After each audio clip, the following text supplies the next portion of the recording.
What's up everyone? Filming for Season 7 of Game of Thrones has officially begun. Sources say we can look forward to seeing Daenerys in Westeros next season. We all knew that was coming, seeing as how Season 6 ended, but there's a lot of doubt and speculation as to whether she will make it to King's Landing with her full army behind her, or whether she would stop on her way to Westeros at Dragonstone to set up some sort of base. Before we get too excited though, nothing is officially confirmed by HBO. However, this information comes from the extremely credible Watchers on the Wall. Back in July, it was announced that there had been several filming locations being spotted, with a lot taking place in Spain. Watchers on the Wall then speculated that one location in particular might be used for the infamous Dragon Pit. For non-book readers, the Dragon Pit was constructed after the Faith Militant Uprising. The Faith Militant were a military order who followed the Faith of the Seven, which was the dominant religion in Westeros at the time, and they served the will of the High Septon and enforced the word of the Seven-Pointed Star by force of arms.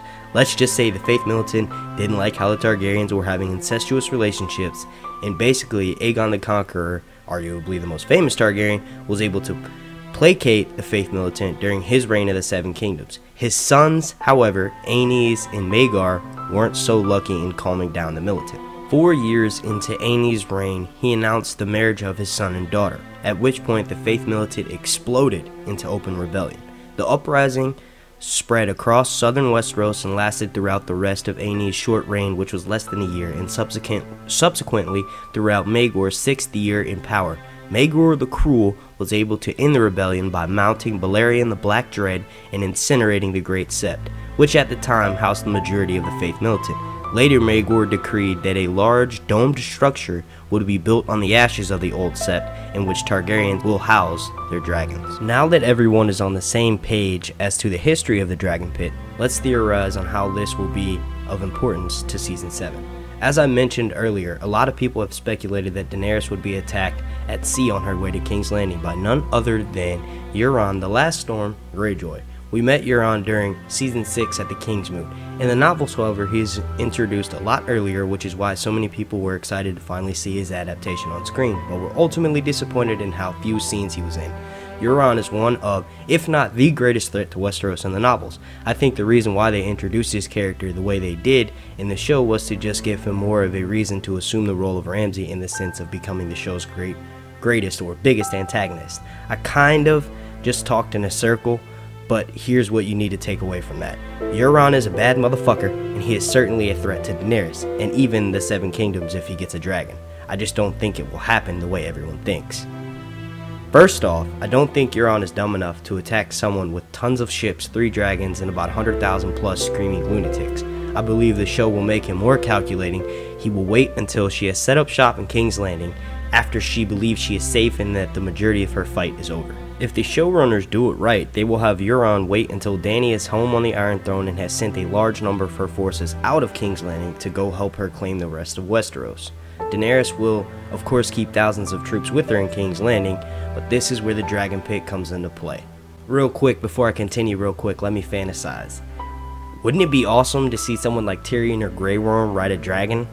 I just don't know the show would go that route, although I could totally see that in Season 8, the 3 heads of the dragon prophecy being revealed, and we get Dany, Jon, and Bran, or maybe even Tyrion, as the 3 heads.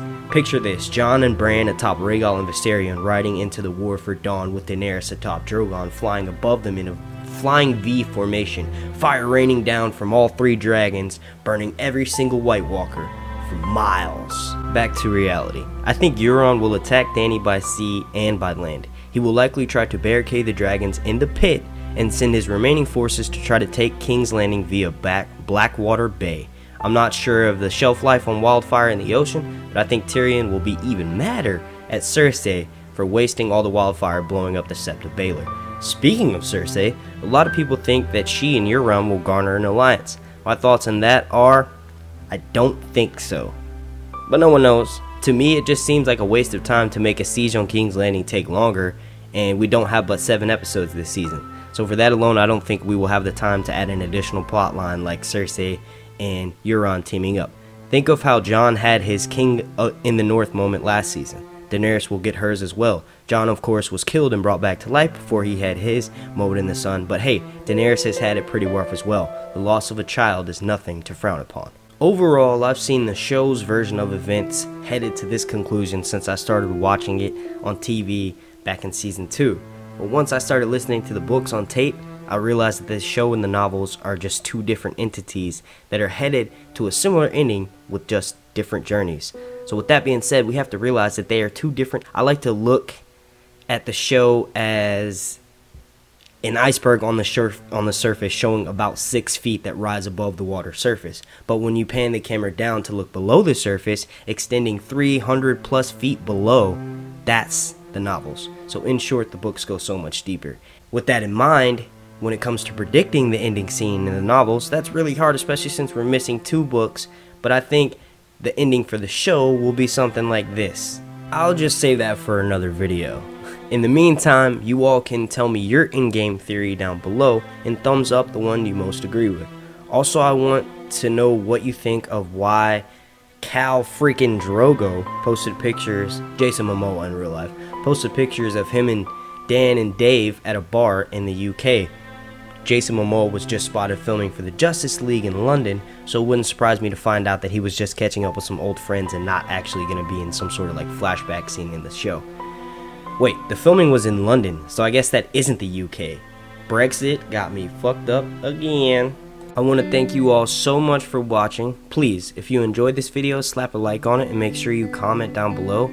Let's shoot for a goal of 300 likes this video. As you can all see, you blew through my last goal of 100 likes for the Samwell video. Y'all blew that out of the friggin' pack. You can check out my Patreon if you want to become a sponsor and have a say-so in the future content of this channel. Also, you can click up here for more Game of Thrones content. Links to my social media, as always, are in the description down below. My name's Mark, and this has been Sir Hunt's Reviews.